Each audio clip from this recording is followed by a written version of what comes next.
Hi everybody, my name is Sean Ridgway, aka the Useless Talent Guy, and today I'm going to be showing you guys how to clock the deck, which means memorizing an entire deck in just a few seconds. A deck of cards is borrowed and shuffled. Any card is selected, they can look at it, but they don't have to, and this card's going to be right over here.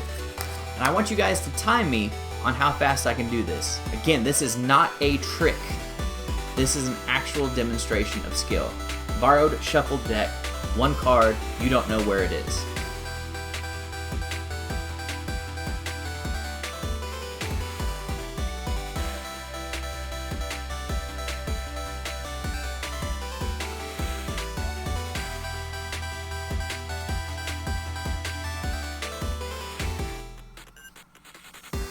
And at this point, I can tell you that that card is the 8 of Hearts. So you have seen the performance of TikTok, basically a way of turning you into Rainman. Again, not a trick, it's a legitimate skill, but it's easier than you may think. But before we break that down, I do weekly uploads. So if you haven't already, please like, comment, and subscribe, making sure to hit that little notification bell so that you can know whenever I upload. So I developed this system many years ago. It's called TikTok. It was day 30, I believe, of the Days Project. And this was basically a surefire test conditions way of finding a card. So let's say, even if you are using a marked deck, somebody shuffles up, they take a card, and they cover it up. So now there's no way for you to catch the marks. Let's say you're dealing with somebody drunk or any other less than stellar working conditions, and you are challenged. This I use as a heckler challenger. Because any deck can be borrowed, even grandma's old beer-stained John Deere deck. Shuffled up, they can remove any card sight unseen, and within a few seconds, you can tell them what card that is, with no funny business. This is going to be a longer tutorial, so strap in. This is not hard, but it will involve a lot of mental math. And don't worry about speed at first. Speed will come with time and practice. Just learn the concept, and the speed will come later. So to start out, a card is selected. You genuinely don't know what this card is. This can be set aside. So once this card is here, our job is to figure out what card that is. And how that works, it's going to be on base 10. It's a system of base 10. This is going to give the illusion that you can legitimately memorize a deck of cards. But you aren't actually memorizing them, you are just figuring out which card is missing. Traditionally, I will do this in the hands because I've been doing this a long time and I am just faster at that. But for this video, I'm going to be just dealing the cards face up onto the table, and we're going to be doing it together in real time. So as I said, this is base 10. So what's going to happen is as I deal, you're just going to count to 10. And whatever overlap goes from 10, you're just going to carry that over. So if I have like a 5, and then I put a 6 on top of it, that would be 11, right? But in our case, we're going to think 1. Let's say we had a 7 on the table, and then somebody puts down an 8. That would be 15, but we're going to think 5. I hope that makes sense. So let's do a couple of quick examples. So we got an ace, which is 1, a 7, which is 8, a 9, which will bring us back to a 7. Do you see what I mean? It would be 17, but we're viewing it as 7 because of a base 10.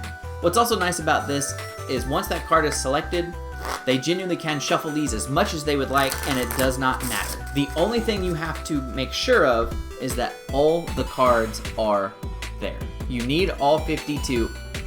Technically, you only need 39, but we'll get to that in a little bit.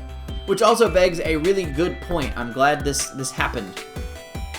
You want to make sure that nobody picks a court card. That's the only thing that they can pick it, but it just adds a lot of time to you figuring out what it is. So how do we avoid them picking a court card?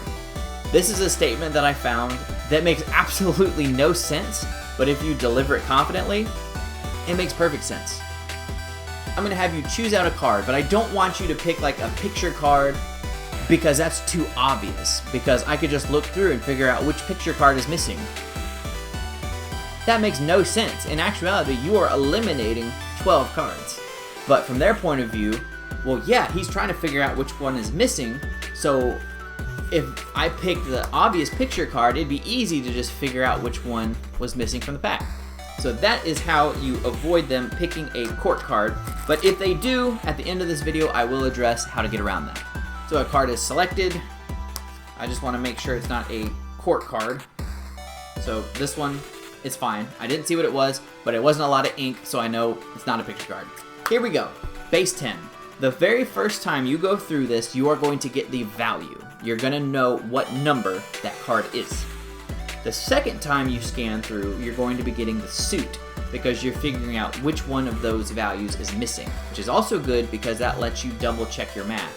Because if you think it's a 9 and you go through and you see all 4 9s, clearly you did some calculations wrong, and that will give you the opportunity to do it again. And because this is a demonstration of skill, spectators are going to give you a little leeway, and they're going to allow you a little more time to pull this off. Here we go. Base 10. 6. We ignore all 10s and we ignore all picture cards. Just pretend they don't exist. So we're at 6. Ignore. 7. 3, because that's a 13. And that's a 10. So at this point we can just discredit all of these because we're basically at 0. 3. Ignore. That puts us at a 2, because that would be 12. Also, glad this happened, a tip for the 9s. Whenever you get a 9, whatever number you're thinking of in your head, instead of having to go forward 9, all you have to do is go backwards 1. That's it. So in our case, we had a 3. Now we could go, oh, that's 12, which is 2. But to save some time, this is a quick little shortcut. 3, as soon as I see a 9, I just take 1 off, so I know 2. And I'm already there. And that will work every time. So now we're hanging out at 2. Same deal, we just take off 1. So now we're at 1. Ignore. We're at 7. 5. 4. 10. So now we're back to 0. Ignore. 7. 1. 2. 6. 9. 6, because again we can just take 1 off. So we're at 6 now. Ignore. Ignore. 1. 8. 7. Done. There's 10. 2. 3. Ignore. 5. 8. 3.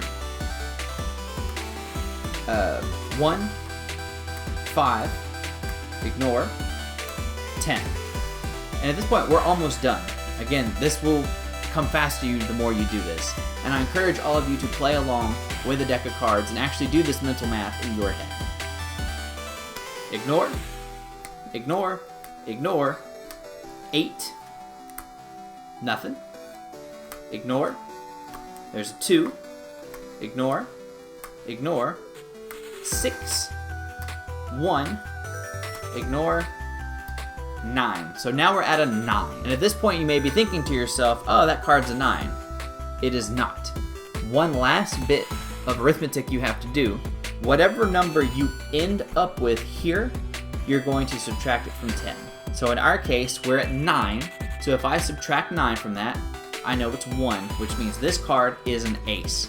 I know for a fact this card is an ace. Now I need to know which ace it is. So as I go through, we just look for the other 3 aces. In this case, we've got the ace of hearts, we've got the ace of spades, we've got the ace of clubs, and now I like to finish just to make sure there's not another ace in there, because if it is, like I said before, that means we messed up. But in this case, we got it right, and this card is the ace of diamonds. I know it's bizarre, but it works every time. So we'll go through it one more time together. Then we're gonna go into an at speed version, and then I'm going to show you some troubleshooting tips. So they take a card. It's not a picture card, that's as good. Here we go. 3, 7, ignore, 6, 5, done. Ignore, ignore, 6, ignore, 4, 5, 9, ignore, 3, 6, 3, 8, ignore, ignore, 6, ignore, 1, ignore, 2, ignore, 4, 7, 2, 8, 5, 3, 2, ignore, done, 2, ignore, 8, ignore, 5, 9, 1, ignore, 2, 9, 5, 4, 7, 9, ignore, 10. Okay, so I'm super glad this happened. We ended off at 0. There's only one possible way this can happen, and this is worst case scenario. If you end at 0, you know this card is a 10. Here we go. Now we look for that missing 10. So we've got the 10 of clubs, we've got the 10 of spades, and we've got the 10 of diamonds, which means that card is the 10 of hearts. There you go. Now I'm going to do this once at speed without talking, and then we're going to go into some troubleshooting. Actually, that was pretty much the main troubleshooting section.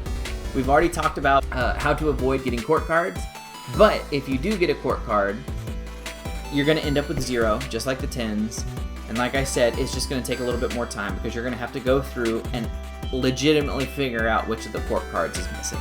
So if you eliminate all the court cards, worst case scenario has already happened. You end with a 0, which means it's going to be a 10. So we'll do it once more at speed without me saying it out loud with you. And to start with, I would recommend putting this, like doing this all face up like we've been doing. But for this particular instance, I'm going to do this in the hands because you can start grouping cards together. And that's just going to come with time and with practice. You can see like, oh, there's an 8 here, but then there's a 2 a couple of ways. So we'll go ahead and cancel that out, and now we can just add a 3 and a 5. You'll see what I mean once you start doing it in the hands. But for now, when you're practicing this, please just do it face up. It'll be easier. For me, I'm going to go through. So this is real time, not sped up.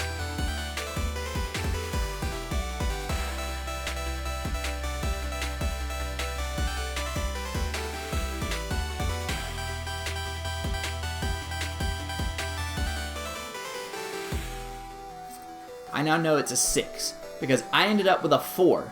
So again, I have a 4 in my head. I subtract that from 10, so I know that card's a 6. Now I have to go through, figure out which 6 is missing. So there's the diamonds, the spades,